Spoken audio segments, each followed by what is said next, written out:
Okay, today we're working on inverses, the inverse function. Inverse.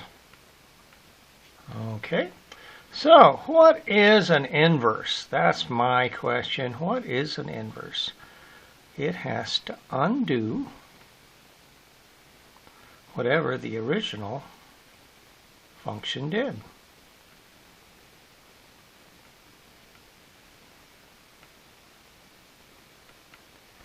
So, a real easy example, if I said y equals x plus 5 was my original, then what would undo addition?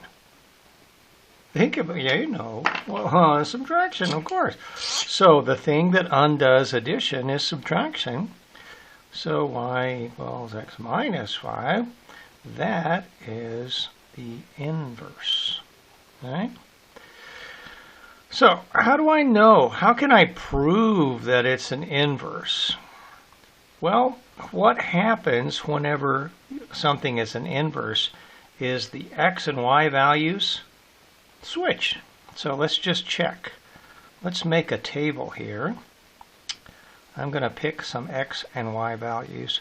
So if I pick 1 and 2 and 3, and then I say x plus 5. So 1 plus 5, that's 6.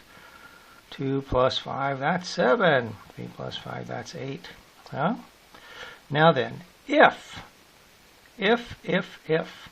the x and y switched, that means that 6 is x. 7, so I'm switching the x and y. Let me write it down. Switch the x with the y. Right? So the x and y. If I put 6 in here, does 1 come out? Yeah, 6 minus 5 is 1. Oh my goodness. What about 7? 7 minus 5 is 2. 8 minus 5 is 3. See, what happened is the left side is the x numbers. Oops, I erased my 3. The left side is the x numbers, but over here, the right side is the same. Right? So what happened is these x's became the y's in the inverse, and these y values in the original are now the x's in the inverse. That's what happens every single time. Always, always, always, whenever you have inverse functions. So we know adding is the inverse of subtracting. Subtracting is the inverse of adding. What other things do we know? Well, if I had multiply, say I said 2 times x.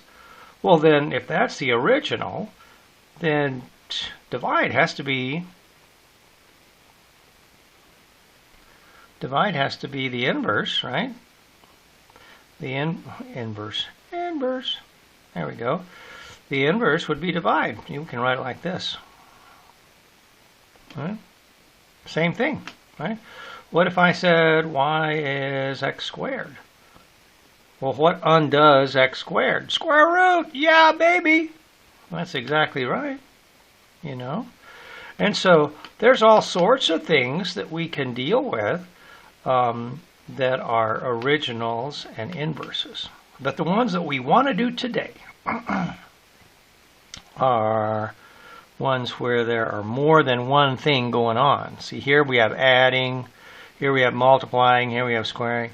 What if we had two things going on like this? What if I had 2x minus 5, right? If this was my original goal, what would the inverse be? That's the question. What is the inverse of that? So there's a special thing that we have to do. So here it is. We'll just write it right here. First, we're going to switch the x and y. You say, really? I say, yeah. 2y minus 5. Look at that. And then, whenever we're done with that, we are going to, we're going to solve for y. So step number 2, solve for y. So that means get y by itself. So I'm going to add 5. That makes that go away. X plus 5 equals 2y. Now I want to get y by itself. Remember, that's what that says, solve for y. So I have to divide this side by 2. Well, that means I have to divide everything by 2. Remember, this is 1x. Right? 1x divided by 2, and then 5 divided by 2. What is that? What is that? Well, 1 over 2, that's 1/2. 1/2 of x. 5 divided by 2, that's 2.5, 2.5.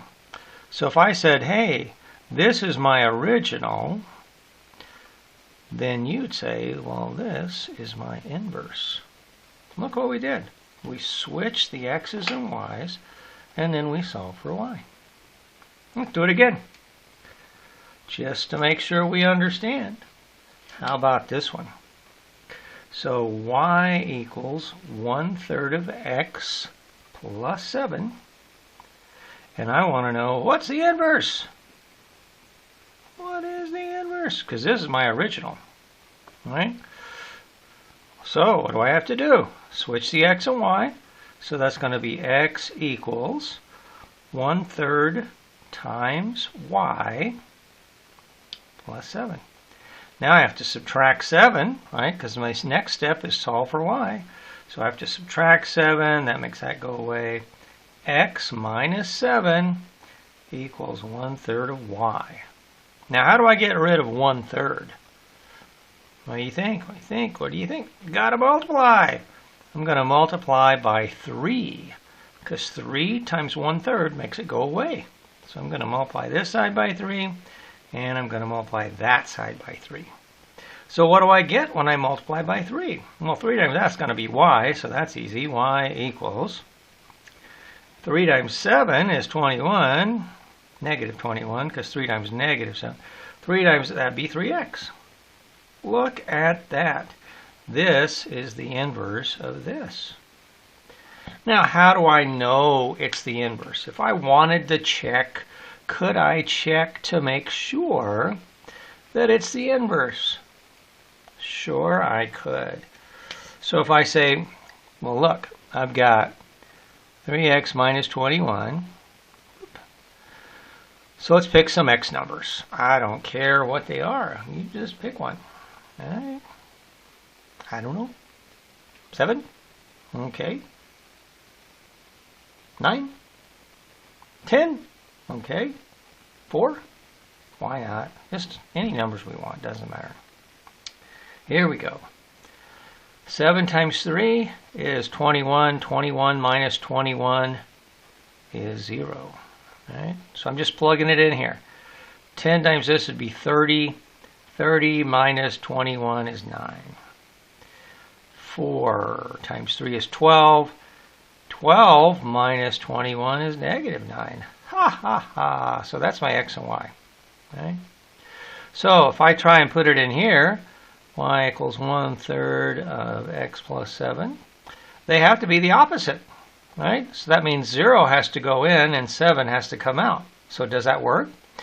1/3 times 0 is 0 plus 7. Ha! Works out. So positive 9 has to go in. 1/3 of 9. That's 3. 3 plus 7? 10. Holy smokes, look at that. It works perfectly. Negative 9, 1/3 of that's negative 3. Plus 7 is 4. Look. It works perfectly. We know that they are inverses because whenever we solved it, we switched the x and y, and then we solved for y. When we checked it, we saw that any x number I pick over here became the y number, right? These guys go together. This is x and y, so when I flip it, these guys go together. Works perfectly. Works every time.